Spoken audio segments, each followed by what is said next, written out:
Hey everyone, welcome to Chris's Daily Read Aloud, Magic Treehouse Edition. Today, we are reading chapters 3 and 4 of Magic Treehouse book number 8, Dolphins at Daybreak by Mary Pope Osborn.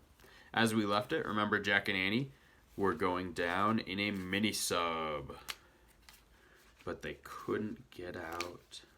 Chapter 3, MiniSub. You've really done it now, Annie, said Jack. Sorry, but look out the window, said Annie. Look!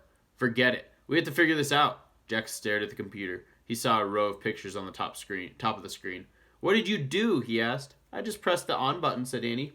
The screen lit up, and I pressed the starfish. That must be the command to go underwater, said Jack. Yeah. Then the map came on, said Annie. Okay. The map shows the reef, said Jack. Look, there's the mini-sub on the map. It's moving away from the reef. It's like a video game, said Annie. I bet I know what to do. Annie pressed a key with an arrow pointing right. The mini-sub on the screen moved right. The real mini-sub turned to the right also. Great, said Jack with relief. You press the arrows to steer the mini-sub, so now we can go back. Oh no, not right away, said Annie. It's so beautiful down here. We have to get back to the reef, said Jack. His eyes were still glued to the computer screen. What if the owners find it gone? Look out the window, said Annie. Just for one teeny second. Jack sighed. He pushed his glasses into place and looked up. Oh man, he said softly. Outside the glass was a strange world of bright moving color. It looked like another planet. The mini-sub was moving past red, yellow, and blue coral, past little coral mountains and valleys and caves, past fishes of every color and size. Can't we stay a little while? The answer to Morgan's riddle might be here, said Annie. Jack nodded slowly. She might be right, he thought. Besides, when would they ever get to visit a place like this again?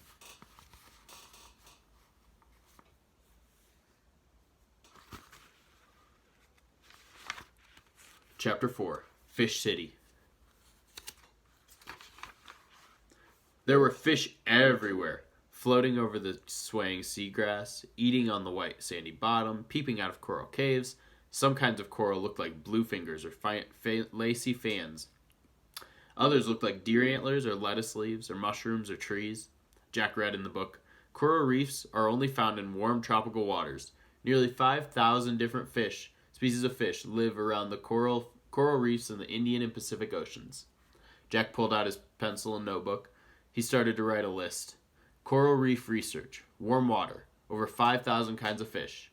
Look, said Annie. The sub floated past a huge starfish, then a pink jellyfish, then a blue seahorse. Jack added to his list. Starfish, jellyfish, seahorses. What's that? Said Annie. Jack saw a creature that looked like a giant pancake with a long tail. A stingray, said Jack. He put that on his list as well. And that? Said Annie. She pointed at the biggest shell Jack had ever seen. It was as big as a footstool. I'll have to check on that one, said Jack. He turned the pages of the ocean book. When he got to the page about clams, he read aloud. The giant clam of the coral reef is 3 feet wide and weighs up to 200 pounds. Wow, said Annie. No kidding, said Jack. He added giant clam to his list. Dolphins, cried Annie. Jack looked up. 2 dolphins were peering in the window. They tapped their noses against the glass. Their eyes were bright. They seemed to be smiling. Jack laughed. It's like we're in a fish tank and they're looking at us, he said. Their names are Suki and Sam, Annie said.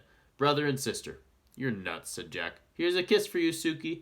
Annie pressed her lips to the glass as if she were kissing the dolphin's nose. Oh, brother, said Jack. But the dolphin opened her mouth and tossed her head. She seemed to be laughing. Hey, I know the answer to the riddle. Dolphins, said Annie. They're gray and plain, but they have great beauty inside. You forgot the rough as rock part, said Jack. Dolphin's skin looks smooth and slippery. Oh, right, said Annie.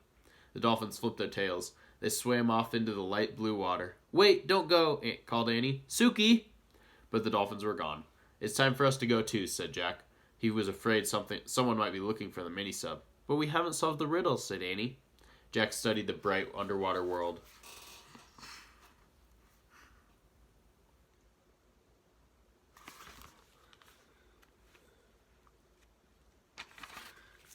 I don't see the answer, he said. There's nothing plain at all out there. Then maybe the answer's in the mini-sub, said Annie. They looked around the tiny space. I'll check the computer, said Jack. He studied the row of pictures at the top of the screen. He pressed the book picture. The words ship's log flashed onto the screen. And that is the end of Chapter 4. Come back tomorrow and we will find out what is in the ship's log. We'll read Chapters 5 and 6. Hope everyone has a great day. Stay safe, wash your hands, and have fun. Bye, everyone.